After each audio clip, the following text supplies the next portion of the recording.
Hi everyone, my name is Sydney Williams. So personally, I thought the Respectability Politics was a great video and read.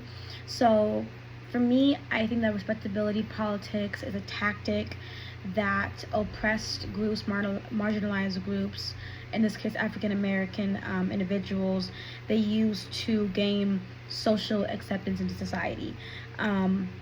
They adhere to cultural norms or what is seen as accepted or acceptable behavior by white society.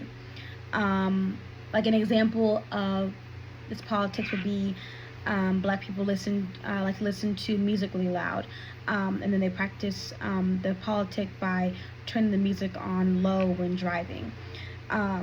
Black people speak ghetto, they speak improper, so we tend to speak proper. We tend not to use slang, which causes kind of an identity crisis.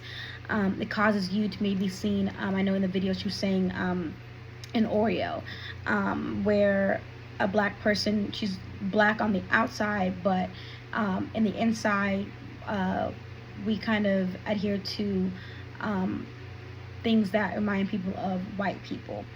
And or like, I know that a stereotype, like, all women, all black women are really angry, so we tend to code switch, or we tend to kind of not express our anger, which just causes resentment. So really the goal of respectability politics is to make oppressed individuals assimilate, and by this assimilation we lose ourselves.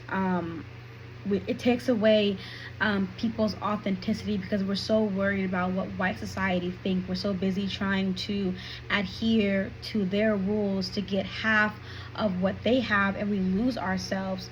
It makes us like resent others. It makes us resent them, and we put on masks, and we don't have a real identity, and it causes an identity crisis, and we don't feel like we're too black for the white community. We're too white for the black community, which then turn around and we don't know where we belong. We don't have a place. We have no community.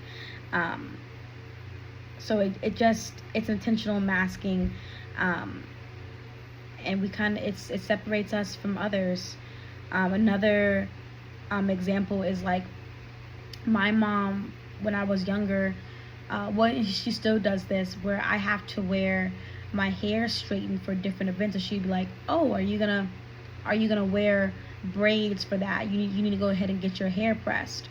Why? But why? Because that's so I can look like softer, or I can look less intimidating towards white people. And that's another thing. It kind of dictates how we see ourselves. It dictates what we do. And again, I just thought that I had no idea about this term, and it really makes me see racism in a different light. It makes me see black people in a different light, and how much that we have gone through. So I thought this was a really great read, and really highlights a lot of things.